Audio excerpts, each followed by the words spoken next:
Broadcasting beats. Mixing up new music. This is the B-Side Show.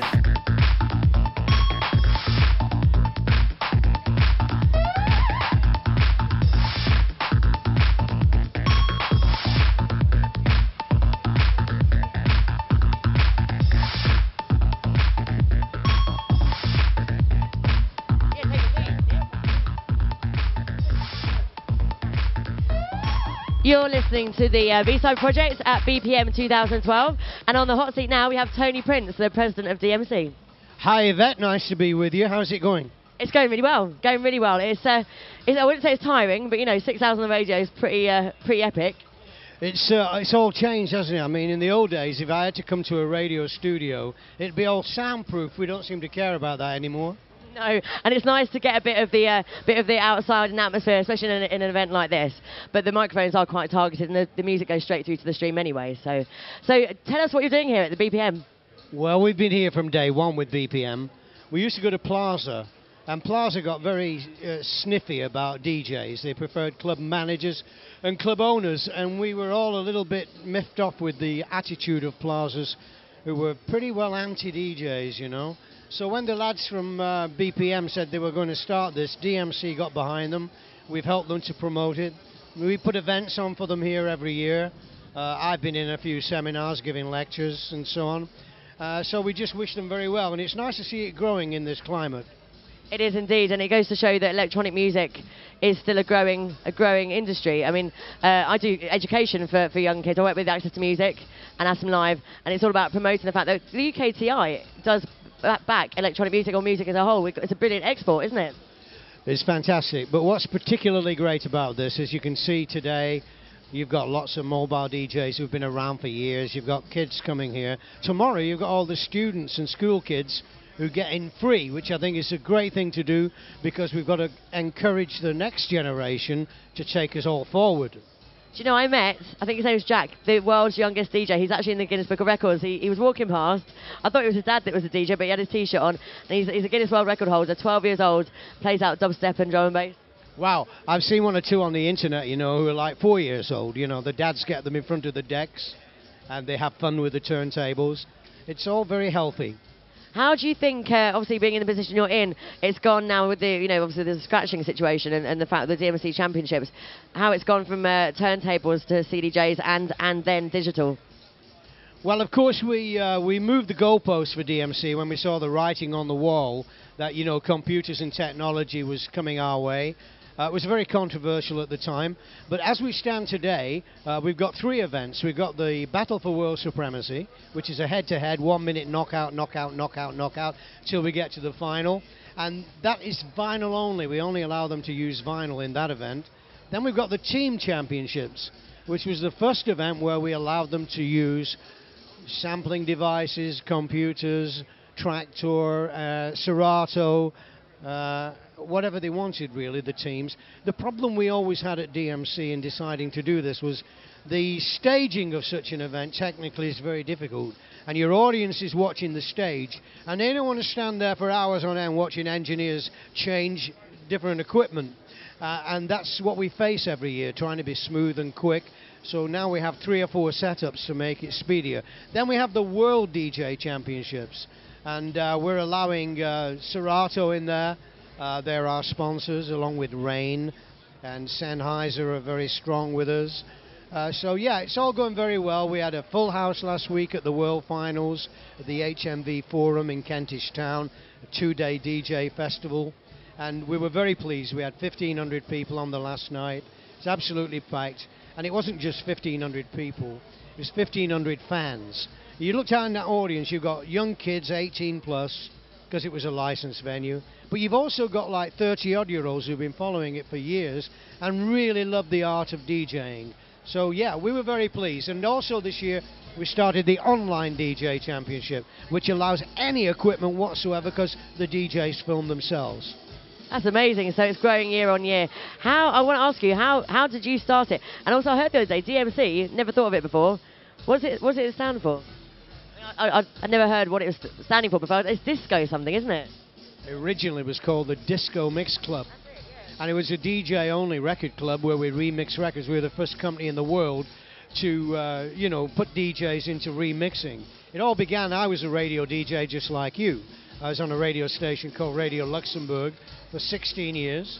I was on the pirate radio station Caroline out at sea with the likes of Emperor Roscoe, Tony Blackburn, Kenny Everett, all those guys. And then at the end of 16 years with Luxembourg, I did a dance music program. It was called disco in those days because disco was not a sucky word, you know, it was cool. And I called this program the Disco Mix Club, and DJs used to send me in their mixes. Then I started getting letters from DJs saying, how can we get hold of these mixes? And that's when the idea clicked. I'll pre-record the mixes onto vinyl for them, and they can subscribe to that, and it'll promote the records. So I got the record industry to give me the world's first DJ-only record label license. And next year we've been going 30 years. That's amazing. That's amazing. That's amazing history to it as well. That's fantastic. What would you like to let our listeners know about the BPM, what you're doing here, and what you've got coming forward in the next few months? Well, now we've got through the World DJ Championships. We've got all kinds of things starting. We've got the new online DJ Championships to look forward to at dmcworld.com, our website. We're developing a radio stream. We're developing new events like the Golden Mic, which is going to be for MCs and rappers. We have an actual golden mic supplied by Sennheiser. Very excited about that. And that, again, will be another competition where the competitors, the rappers, the MCs, film themselves and the public do the voting. So that's really healthy. We also are investigating what DJs are doing now with visuals, with graphics. So we might very well do a creative DJ championship where we involve them mixing music and graphics. So there's all kinds of things that the internet is putting before us, and DMC wants to be here for another 30 years, and we'll try and do that by being original and entertaining the public. That sounds like a good plan, and it's the visuals and the audio that are going together, like DJ Yoda, for example. His work is amazing. And Woody, of course. Don't forget Woody. He's absolutely brilliant. But I've seen a lot more guys out there. So the day's coming now where DJs will get hold of the Madonna's new video. She won't like it very much. But having said that, she didn't like it when we started remixing her audio without her permission back in the day, you know. We had people like Elton John who was suing us, and George Michael who wrote to his fan club, and Adam Ant who threatened to sue us, you know, because we were mixing their audio without their permission and it was their copyright. Those were incredible problems that DMC had to get over for the DJ world. We got over them, so now we'll have a see what the whole music industry thinks about DJs mixing all these videos they're making. Lovely, and we're looking forward to seeing that then. Thank you for sitting with us, Tony. It's my pleasure, darling. Lovely being on your radio channel, and you're based in Leeds, aren't you? No. We're actually based in Cambridge, but the B-Side project is a national project. It's funny you talk about remixing because it gets original artists together with dance music producers, and so a folk act could be partnered with a drum and bass act, and the drum and bass act does a remix of the folk track. So, and it goes across the country. We end up with a catalogue of huge catalogue of new music, and the radio is just there to promote that. Fantastic, that's great. I mean, of course, Elvis Presley made his comeback through a DJ remix, and we're being invited to do something in Memphis at the moment, and I'm thinking we could do an American DJ versus the rest of the world, where they all compete for a couple of days in Memphis, and one of the rules will be in one of the competitions that they've got to include any Elvis track they like within the body of their remix. So that's something we're playing with again at the moment, so I love what you're doing. Keep it up. Thank you, and we'll keep in touch. Thank you very much. Take care. And thank you. And now we have Tang on the decks for a mini mix. Enjoy this set.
quick shout out for Geneva Rose. She said New Company were bad. Thank you for listening.